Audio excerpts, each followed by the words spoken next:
Silana biatu ara umsantu biatu patiana si Ashram totin biatu patiane tu narum ti zaizong biate patiani biain sarmi long te ansi biatu tu zana shamsi asi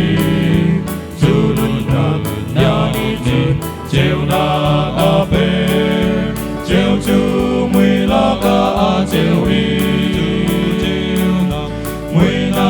ni kan dây tik mana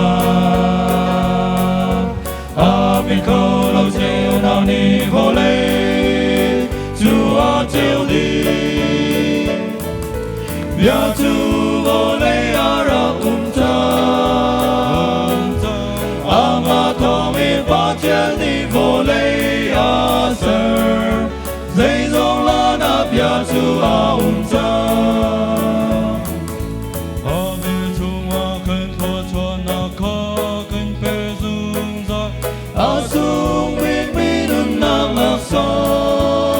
bia chu kan cha nên na a chong mi kan cha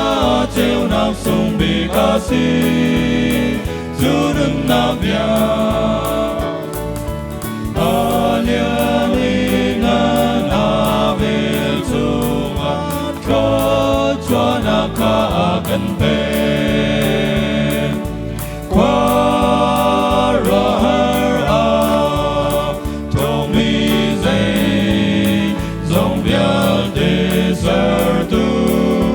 bia chu kan cha nên na a si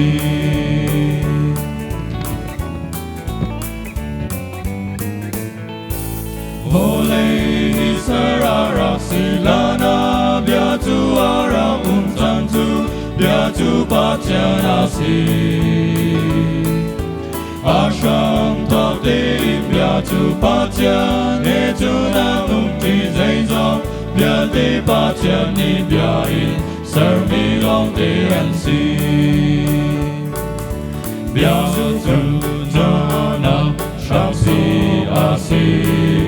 chu na na ni ti chiều na a pe chiều chu mui la ka a chiều i mui na ni kan dây tik mana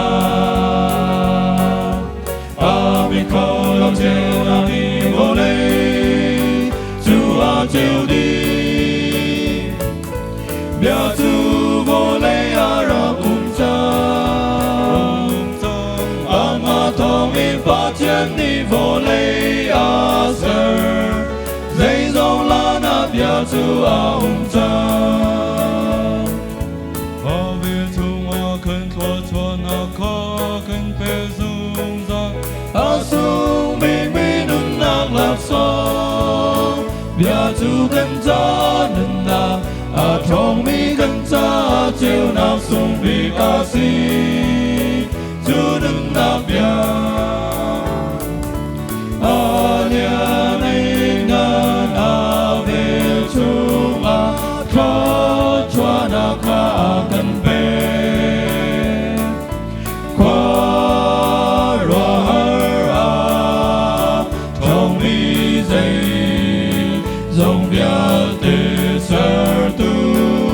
bia chu kan cha nên na a si